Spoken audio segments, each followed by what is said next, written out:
മുഖ്യമന്ത്രിയെയും മന്ത്രിസഭാ അംഗങ്ങളെയും കാണാനുള്ള ആവേശത്തിന്റെ അലതല്ലലിൽ നിങ്ങൾ തിരിഞ്ഞു നോക്കിയപ്പോ കവാടത്തിൽ ഒരു ബസ് വന്നു നിന്നു. കവാടത്തിൽ നിന്ന ബസ്സിനെയാണ് കഴിഞ്ഞ കുറേ ദിവസമായി ആഡംബര ബസ് എന്ന് വിളിച്ച് കേരളത്തിലെ ചില പ്രത്യേക പക്ഷം അപമാനിക്കാൻ ശ്രമിച്ചത്. ആ ബസ്സൊന്ന് നോക്കാൻ എല്ലാവർക്കും അനുവാദമുണ്ട്, എത്ര സുരക്ഷയുണ്ടെങ്കിലും അനുവാദമുണ്ട്. ആ ബസ്സിനകത്ത് പക്ഷേ ഇവർ പറഞ്ഞ നീന്തൽ കുളം ഇതുവരെ കാണാൻ അവസരമില്ലാതെ വന്ന ഒരു റവന്യൂ വകുപ്പ് മന്ത്രിയാണ് ഞാൻ. നിർഭാഗ്യവശാൽ ഇവർ പറഞ്ഞ നീന്തൽ കുളം അതിൽ കാണാനില്ല. മുഖ്യമന്ത്രിക്ക് അടിയന്തര നേരത്ത് യാത്ര ചെയ്യാൻ പുറപ്പെടുന്ന ഹെലികോപ്റ്റർ അതിന്റെ പുറത്ത് കാണാനില്ല. അത് വന്നിറങ്ങാനുള്ള ഹെലിപാഡും അതിന്റെ പുറത്ത് കാണാനില്ല. കഴിഞ്ഞ 10-19 ദിവസമായി ഞങ്ങൾ 21 പേരും എത്ര തിരഞ്ഞിട്ടും മുഖ്യമന്ത്രിക്ക് കറങ്ങുന്ന കസേരയിൽ സുഖകരമായി വിശ്രമിക്കാൻ കഴിയുന്ന ക്യാബിനും ഞങ്ങൾക്ക് ഇതുവരെ കണ്ടെത്താൻ കഴിഞ്ഞിട്ടില്ല. ക്യാബിനില്ലാത്ത, നീന്തൽക്കുളമില്ലാത്ത, ഹെലിപാഡ് കാണാത്ത കേരളത്തിലെ മന്ത്രിസഭയാകെ ലോക ചരിത്രത്തിൽ ആദ്യമായി 140 നിയോജക മണ്ഡലങ്ങളിലും അതിന്റെ യജമാനന്മാരെ തേടിയെത്തി നവകേരളത്തിന്റെ മുന്നോട്ടു പോക്കിനുണ്ടാകുന്ന തടസ്സങ്ങൾ അക്കമിട്ട് അടിവരയിട്ട് നിങ്ങളോട് സൂചിപ്പിച്ച് കേരളത്തെ നവകേരളത്തിലേക്ക് കൊണ്ടുപോകാനുള്ള ചുമതല, നിങ്ങൾ ഏൽപ്പിച്ച ചുമതല നിർവഹിക്കാൻ നമുക്ക് ഒരുമിച്ചു നിൽക്കണം എന്ന് അഭ്യർത്ഥിച്ച് മുന്നോട്ടു പോകുന്ന ഈ സദസ്സിനെ ബഹിഷ്കരണം കൊണ്ട് ഇല്ലാതാക്കാൻ കഴിയുമോ? ബഹിഷ്കരണം കൊണ്ട് ഇല്ലാതാക്കാൻ പറ്റുന്ന സദസ്സാണോ ഈ സദസ്സ്? ബഹിഷ്കരിക്കാൻ ഞങ്ങൾ ചെയ്ത കുറ്റമെന്താ? ബഹിഷ്കരണം ഒരു പ്രധാനപ്പെട്ട ആശയമായി കൊണ്ട് നടക്കുകയാണ് കേരളത്തിന്റെ പ്രതിപക്ഷം. കേരളം എന്തെല്ലാം നേടുന്നുവോ അവിടെയെല്ലാം ബഹിഷ്കരണത്തിന്റെ വില കുറഞ്ഞ കോട്ടിട്ട് അവതരിച്ചാൽ അവർ ധരിക്കുന്നത് കേരളത്തിൽ ഈ ഗവൺമെന്റ് ഉയർത്തിപ്പിടിക്കുന്ന വലിയ മുന്നേറ്റങ്ങളെ ഞങ്ങളുടെ ബഹിഷ്കരണം കൊണ്ട് ഇല്ലാതാക്കാമെന്നാണ്. കേരളത്തിന്റെ ചരിത്രം വിഡ്ഢികളുടെ സ്വർഗത്തിലാണ് നിങ്ങൾ ജീവിക്കുന്നത് എന്ന് വീണ്ടും വീണ്ടും ആവർത്തിച്ച് നിങ്ങളോട് പ്രഖ്യാപിച്ചുകൊണ്ടേയിരിക്കും. കേരളത്തിലെ ഗവൺമെന്റ് യോജിപ്പിന്റെ മതം ഉയർത്തിപ്പിടിക്കുന്ന ഗവൺമെന്റാണ്. ഈ ഗവൺമെന്റിന്റെ മതം യോജിപ്പാണ്. അതുകൊണ്ടാണ് ഞങ്ങൾ ഈ നവകേരള സദസ്സ് തീരുമാനിച്ചപ്പോ ഈ സദസ്സിന്റെ അധ്യക്ഷയായി ഇപ്പൊ ഇരിക്കുന്ന ജില്ലാ പഞ്ചായത്ത് പ്രസിഡന്റ് ശ്രീമതി ബിന്ദുവിന് പകരം എല്ലാ നിയോജക മണ്ഡലത്തിലും അതിന്റെ ചെയർമാനായി അധ്യക്ഷത വഹിച്ച് ഞങ്ങളോടൊപ്പം നിൽക്കേണ്ടത് ഞങ്ങളുടെ ഈ കേരളത്തിലെ ഓരോ മണ്ഡലവും തിരഞ്ഞെടുത്ത MLA-മാരാണ് എന്ന് പ്രഖ്യാപിച്ചത്. കുറ്റപത്രത്തിന്റെ സദസ്സ് അവതരിപ്പിക്കാൻ പോകുകയാണ് ചില ആളുകൾ. ഞങ്ങൾ അവരോട് ചോദിക്കുന്നത്, ഇനി കുറ്റപത്രത്തിന്റെ സദസ്സ് അവതരിപ്പിക്കാൻ ഒരു മൈക്കും കുഴലും വാടകയ്ക്ക് എടുക്കാൻ നിങ്ങൾ പോണോ? ഇതിന്റെ 10-1 ആള് വെച്ച് പോലും സംഘടിപ്പിക്കാൻ പറ്റാത്ത ഈ സദസ്സിന് ഇനി ഒരു മൈക്കും കുഴലും വാടകയ്ക്ക് എടുക്കാൻ പോണോ? സദസ്സ് ഇവിടെ അവതരിപ്പിക്കാമല്ലോ. ഇത് കേരളത്തിന്റെ, നവകേരളത്തിന്റെ സദസ്സാണ്. നിങ്ങൾക്ക് പറയാനുള്ള ആക്ഷേപങ്ങൾ, അഭിപ്രായങ്ങൾ, ആവശ്യങ്ങൾ ഇവിടെ ഉന്നയിക്കാം. ബഹുമാനപ്പെട്ട മുഖ്യമന്ത്രി അതിന് മറുപടി പറഞ്ഞേ പോകൂ. ഞങ്ങൾ എല്ലാവരും അതിന് മറുപടി പറഞ്ഞേ പോകൂ. പക്ഷേ ഒരു സംവാദത്തിനാണ് സാധ്യതയെങ്കിൽ ആ സംവാദത്തിനു ഞങ്ങൾ എതിരു നിൽക്കില്ല. പിന്നെന്തുകൊണ്ടാണ് ഈ നവകേരള സദസ്സിനെ പ്രതിഷേധത്തിന്റെ ജ്വാലയാക്കി മാറ്റാൻ തീരുമാനിച്ചത്? 2018 അതിഭീകരമായ പ്രളയമുണ്ടായ അനുഭവങ്ങളെ കുറിച്ച് ഞാൻ നിങ്ങളോട് പറഞ്ഞു. മുഖ്യമന്ത്രി ആദ്യത്തെ യാത്ര വയനാട്ടിലേക്ക്, അതിഭീകരമായ പ്രളയ ദുരന്തമുണ്ടായപ്പോ മാനന്തവാടിയിലെ ഹെലിപാഡിലേക്ക് മുഖ്യമന്ത്രി വരുമ്പോ മുഖ്യമന്ത്രിയോടൊപ്പം ആ ഹെലികോപ്റ്ററിൽ യാത്ര ചെയ്ത് അവിടെ വന്നിറങ്ങാൻ മുഖ്യമന്ത്രി ക്ഷണിച്ചൊപ്പം കൊണ്ടുപോയത് കേരളത്തിന്റെ പ്രതിപക്ഷ നേതാവിനെയാണ്. യോജിപ്പായിരുന്നു ഞങ്ങളുടെ മതം. പക്ഷേ ആ ദുരന്തം ഭീകരമായപ്പോ ആ ദുരന്തത്തെ സഹായിക്കാനുള്ള പ്രവർത്തനത്തിൽ സർക്കാർ ഒരു മനുഷ്യനെ പോലെ എല്ലാവരെയും കൂട്ടിനിൽക്കുന്നു എന്ന് കണ്ടപ്പോ അതിന്റെ നേട്ടം കേരളത്തിലെ ഗവൺമെന്റിന് കിട്ടുമോ എന്ന് കണ്ട ഘട്ടത്തിൽ ഇതൊരു മേൻമെയ്ഡ് ഡിസാസ്റ്റർ ആണെന്ന് പ്രഖ്യാപിച്ചു. ഇതൊരു മനുഷ്യനിർമ്മിത ദുരന്തമാണെന്ന് പ്രഖ്യാപിച്ചു. ആ ദുരന്ത നിവാരണ പ്രവർത്തനങ്ങളെ പിന്നിൽ നിന്ന് കുത്തി കേരളത്തിന് ലഭ്യമാകേണ്ട സഹായങ്ങളെ ഇല്ലായ്മ ചെയ്യാൻ വേണ്ടി നിങ്ങൾ ശ്രമിച്ചു. കോവിഡ് കാലത്ത് സർവകക്ഷി മുന്നേറ്റം ഈ കേരളത്തിൽ ഉണ്ടാക്കാൻ ശ്രമിച്ചപ്പോ ഇപ്പോ ഈ സദസ്സിനെ ഒറ്റപ്പെടുത്താൻ തീരുമാനിക്കപ്പെട്ടതുപോലെ പലയിടങ്ങളിലും ഒറ്റപ്പെട്ട പ്രവർത്തനങ്ങളിലൂടെ അതിനെ മാറ്റി നിർത്താൻ നിങ്ങൾ തീരുമാനിച്ചു. ഇന്ത്യ രാജ്യത്ത് പൗരത്വ ബില്ല് അവതരിപ്പിക്കപ്പെട്ട ഘട്ടത്തിൽ കേരളത്തിന്റെ നിയമസഭ ചെയ്ത മാതൃക എന്താ? കേരളത്തിന്റെ നിയമസഭയിലെ 140 അംഗങ്ങൾ അടങ്ങുന്ന സഭ കൂട്ടായി ചർച്ച ചെയ്തു, ഏകകണ്ഠമായി പിന്നെ തീരുമാനമെടുത്തു, ഇന്ത്യക്ക് മാതൃകയായ നടപടിയെടുത്തു. ഗവൺമെന്റ് ഏകപക്ഷീയതയിലല്ല, എല്ലാവരെയും കൂട്ടിയിണക്കുന്ന ഐക്യബോധത്തിൽ നിലനിൽക്കുന്ന ഗവൺമെന്റാണ്.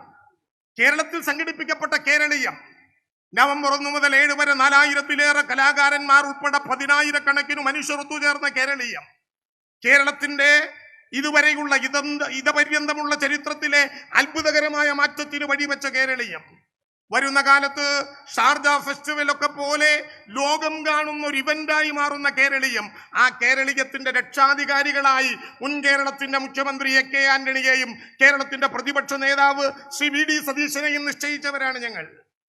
കേരളത്തിലെ ഗവൺമെന്റിന്റെ ഏതെങ്കിലും വരുന്ന നേട്ടത്തിനല്ല, ലോകത്തിന്റെ മുമ്പിൽ കേരളത്തിന്റെ പിറവിദിനത്തിന്റെ ഒരാഴ്ചക്കാലം എന്താണ് കേരളമെന്ന് ലോകത്തിനോട് പറയാൻ, കേരളത്തിന്റെ അസാമാന്യമായ വിനോദസഞ്ചാര സാധ്യതകൾ, കലാ സാംസ്കാരിക അനുഭവങ്ങൾ, കേരളത്തിന്റെ പാരമ്പര്യം, കേരളത്തിന്റെ രുചിക്കൂട്ട്, കേരളത്തിലെ വ്യവസായ സംരംഭങ്ങൾ ലോകത്ത് മുഴുവൻ കേരളത്തിലേക്ക് ക്ഷണിക്കാൻ അതിനെ ബഹിഷ്കരിച്ചതിന്റെ കാര്യം എന്തായിരുന്നു? കേരളത്തിൽ അതിനെ ബഹിഷ്കരിക്കാൻ നിങ്ങൾ നിശ്ചയിച്ചപ്പോഴും നിങ്ങളുടെ പാർട്ടിയുടെ നേതാവ് മണിശങ്കർ അയ്യർ 25 സെമിനാറുകളിൽ ഒന്നിൽ വന്ന് കേരളത്തിന്റെ തദ്ദേശ സ്വയംഭരണ വകുപ്പിന്റെ പ്രവർത്തനത്തെ പുകഴ്ത്തി പ്രഖ്യാപിച്ചു കേരളത്തിൽ. കാരണം കേരളം ലോകത്തിന്റെ മുമ്പിൽ ഒരു പുതിയ അനുഭവം തീർക്കുകയായിരുന്നു. ലോകത്തെങ്ങുമുള്ള മലയാളി കേരളത്തിന്റെ വികസനത്തിന് വലിയ മാറ്റങ്ങളുടെ ശൃംഖല തീർത്തവരാണെന്ന കാര്യത്തിൽ ആർക്കെങ്കിലും അഭിപ്രായമുണ്ടോ? ഒരാൾക്കും അഭിപ്രായ വ്യത്യാസമില്ല. പ്രവാസി ലോകം ലോകത്തെ മലയാളിയെ ജനകീയമായി മുന്നോട്ട് കൊണ്ടുപോകുന്നതിൽ വലിയ പരിഗണന നടത്തിയിട്ടുള്ളതാണ്. ആ പരിഗണന തിരിച്ചു പ്രവാസിക്ക് കൊടുക്കണം.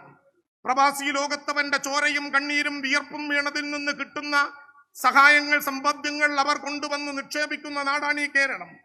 കേരളത്തിന്റെ മാറ്റത്തിലേക്ക് പ്രവാസി ലോകം നടത്തിയ വലിയ പിന്തുണ കേരളത്തിലെ ചരിത്രത്തിന്റെ ഭാഗമാണ്. ആ പ്രവാസികളെ സഹായിക്കാനുള്ള ഉത്തരവാദിത്വം കേരളത്തിനില്ലേ? ആ ഉത്തരവാദിത്വം ഏറ്റെടുത്തുകൊണ്ടാണ് കേരളത്തിൽ ലോക കേരള സഭ എന്ന ആശയത്തിലേക്ക് ഞങ്ങൾ പോയത്. കേരളത്തിലെ ഗവൺമെന്റ് ലോകത്തിന്റെ എല്ലാ ഭാഗത്തുമുള്ള പ്രവാസികളായ മനുഷ്യരെ കൂട്ടി കേരളത്തിന്റെ നിയമസഭയ്ക്ക് ലോകത്തിന്റെ വലിപ്പമുണ്ടാക്കാൻ കഴിയുന്ന ഒരു ലോക കേരള സഭ രൂപീകരിക്കുന്നു. ഇന്ത്യയിൽ മറ്റൊരിടത്തും ആലോചിക്കാത്ത ആശയം. 140 അംഗങ്ങളുള്ള കേരളത്തിന്റെ നിയമസഭാംഗങ്ങൾക്ക് പുറമെ ലോകത്തിന്റെ വിവിധ ഭാഗങ്ങളിലുള്ള മലയാളികളുടെ പ്രതിനിധികൾ ഒത്തുചേരുന്ന ലോക കേരള സഭ ലോകത്തിന്റെ മുമ്പിൽ അഭിമാനമാണ്. ആ ലോക കേരള സഭയുടെ നായകൻ കേരളത്തിന്റെ മുഖ്യമന്ത്രിയാകുമ്പോൾ ആ ലോക കേരള സഭയുടെ കോ ചെയർമാനായി ഞങ്ങൾ നിർദ്ദേശിച്ചു കേരളത്തിന്റെ പ്രതിപക്ഷ നേതാവിനെ. യോജിപ്പാണ് കേരളത്തിലെ ഗവൺമെന്റിന്റെ മതം. നിങ്ങൾ കൂടിയിരിക്കണം. പ്രവാസികളെ ക്ഷണിക്കുന്നതിൽ, അവരുടെ അനുഭവങ്ങൾ അറിയുന്നതിൽ, അവരുടെ പ്രശ്നങ്ങൾ കേൾക്കുന്നതിൽ, കേരളത്തിലേക്ക് അവരുടെ പുതിയ സംഭാവനകൾ ക്ഷണിക്കുന്നതിൽ കേരളം ഒറ്റക്കെട്ടായി നിൽക്കണം. കേരളത്തിന്റെ അഭ്യർത്ഥനയായിരുന്നു. ആ ലോക കേരള സഭയെ പ്രതിപക്ഷം ബഹിഷ്കരിച്ചു. ലോക കേരള സഭയിൽ എത്തിച്ചേർന്ന പ്രവാസി ലോകം കേരളത്തിലെ മനുഷ്യരോട് പറഞ്ഞു, നിങ്ങളെല്ലാം എത്തുമ്പോൾ, ഈ കേരളത്തിലെ ജനനേതാക്കൾ എത്തുമ്പോ പരവതാനി വിരിച്ച് സ്വീകരിച്ച് സ്നേഹം കൊണ്ട് പൊതിയുന്ന ഞങ്ങൾ അടിക്കുന്ന ഭക്ഷണത്തിന്റെ കണക്കു പറഞ്ഞൊറ്റപ്പെടുത്തിയതിന് പ്രവാസി ലോകം നിങ്ങളോട് പൊറുക്കില്ല. എന്തിനീ അപമാനത്തിലേക്ക് കേരളത്തെ കൊണ്ടുപോയി? പക്ഷേ ഇതെല്ലാം പറയുമ്പോഴും ഞങ്ങൾ പറയട്ടെ, ഈ ദുരിതത്തിൽ കേരളത്തെ ഒറ്റപ്പെടുത്തിയപ്പോ, ലോക കേരള സഭയിൽ നിങ്ങൾ ഞങ്ങളെ ഒറ്റപ്പെടുത്തിയപ്പോ, ലോകം മുഴുവൻ ഇനി വരാൻ പോകുന്ന കേരളീയത്തെ നിങ്ങൾ തർക്കിച്ചു പറഞ്ഞപ്പോ, നവകേരള സദസ്സിലേക്ക് ആള് വരേണ്ടതില്ല എന്ന് നിങ്ങൾ പ്രഖ്യാപിച്ചപ്പോ കേരളത്തിലെ ഗവൺമെന്റ് തളർന്നില്ല, കേരളത്തിലെ ഗവൺമെന്റ് തകർന്നില്ല. നിങ്ങൾ പ്രതീക്ഷിച്ചു കഴിഞ്ഞ ഗവൺമെന്റിനെ എല്ലാ വിധത്തിലും ഒറ്റപ്പെടുത്തുമ്പോ 30,000 കോടി രൂപയുടെ നഷ്ടമുണ്ടായ കേരളത്തെ തിരിച്ചു പിടിക്കാൻ കഴിയാതെ പിണറായി വിജയന്റെ നേതൃത്വത്തിലുള്ള ഗവൺമെന്റിന്റെ ചരിത്രത്തിന്റെ ചവറ്റുകൊട്ടയിലേക്ക് വലിച്ചെറിയും എന്ന് നിങ്ങൾ കോട്ട കെട്ടി സ്വപ്നം കണ്ടെങ്കിൽ അഭിമാനത്തോടെ ഞങ്ങൾ പറയുന്നു, 3.5 കോടി മലയാളി അവർക്ക് കൊടുത്ത മറുപടിയാണ്. നേരത്തെ 91 ആണെങ്കിൽ ഇനി 99ഓടെ നിങ്ങൾ തന്നെ ഭരിക്കണം എന്ന് കേരളത്തിലെ ജനങ്ങളോട് പറഞ്ഞു. ആ ജനങ്ങളെയാണ് ഞങ്ങൾ സ്നേഹിക്കുന്നത്. കേന്ദ്ര ഗവൺമെന്റ് കേരളത്തെ ഒറ്റപ്പെടുത്താൻ ശ്രമിക്കുമ്പോൾ കേരളത്തിലെ സാധാരണക്കാരുടെ പ്രശ്നങ്ങൾ ഉയർത്തിപ്പിടിച്ച് കേന്ദ്ര ഗവൺമെന്റിന്റെ മുമ്പിൽ വാശിയോടെ നിൽക്കേണ്ട ചുമതലയില്ലേ കേരളത്തിലെ പ്രതിപക്ഷത്തിന്? അവരെന്താ ചെയ്യുന്നേ? ആഡംബര ബസ് മുതൽ ഇതുവരെ ഇറക്കി എല്ലാ തെറ്റായ അപസർപ്പക കഥകളെയും കേരളത്തിലെ ജനങ്ങൾ തള്ളിക്കളഞ്ഞ് മുഖ്യമന്ത്രിയും 21 മന്ത്രിമാരും എത്തിച്ചേരുന്ന നവകേരള സദസ്സിൽ തങ്ങളുടെ പങ്ക് നിർവഹിക്കാൻ 10,000-കണക്കിന് മനുഷ്യർ ഒത്തുചേർന്ന് വരുമ്പോ കേരളത്തിലേക്ക് വലിയ വിശ്വാസത്തോടെ എത്തിച്ചേരുന്ന ശബരിമല ഭക്തരായ മനുഷ്യരെ കേരളത്തിലേക്ക് വരാത്ത വിധം ഒറ്റപ്പെടുത്താൻ 603 കോടി രൂപ തരാത്ത കേന്ദ്ര ഗവൺമെന്റിനെതിരായി ഒരു പ്രമേയം പോലും പാസാക്കാത്ത പ്രതിപക്ഷം 18 മന്ത്രിമാരുടെ നേതൃത്വത്തിൽ എന്തേ ഗാന്ധി പ്രതിമയ്ക്ക് മുമ്പിൽ ശബരിമലയിലെ പ്രശ്നം പരിഹരിക്കാൻ എത്രയോ നേരത്തെ മുതൽ ആരംഭിച്ച നടപടികൾ, ഞാനതൊന്നും വിശദീകരിക്കുന്നില്ല. ബഹുമാനപ്പെട്ട മുഖ്യമന്ത്രി ഇന്ന് രാവിലെ പത്രസമ്മേളനത്തിൽ വിശദീകരിച്ചു. 220 കോടി രൂപയാണ് 7.5 വർഷക്കാലത്തിനിടയിൽ കേരളത്തിലെ ഗവൺമെന്റ് ശബരിമലയുടെ പ്രവർത്തനങ്ങളിൽ തീർത്ഥാടകരുടെ യാത്ര സുഗമമാക്കാൻ സംഘടിപ്പിച്ചത്. 5 മാസക്കാലം മുമ്പേ മുഖ്യമന്ത്രിയുടെ നേതൃത്വത്തിലുള്ള യോഗങ്ങൾ നടന്നു.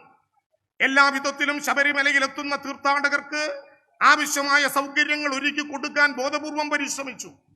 സാധാരണ നിലയിൽ ആദ്യം മുതൽ എത്തിച്ചേരേണ്ട ഭക്തർ തമിഴ്നാട്ടിലുണ്ടായ വെള്ളപ്പൊക്കത്തിന്റെ പ്രത്യേകമായ അവസ്ഥയിൽ, തെലങ്കാനയിലുണ്ടായ തിരഞ്ഞെടുപ്പിന്റെ പ്രത്യേകമായ അവസ്ഥയിൽ ഒരുമിച്ച് എത്തിച്ചേരുമ്പോൾ അവർക്ക് ഏതെങ്കിലും തരത്തിലുള്ള ബുദ്ധിമുട്ടുണ്ടാകാതിരിക്കാൻ ഒരു മനസ്സുപോലെ നിൽക്കേണ്ടതാണ് കേരളത്തിന്റെ മനസ്സ്. ഗവൺമെന്റ് അതിനോടൊപ്പമാണ്.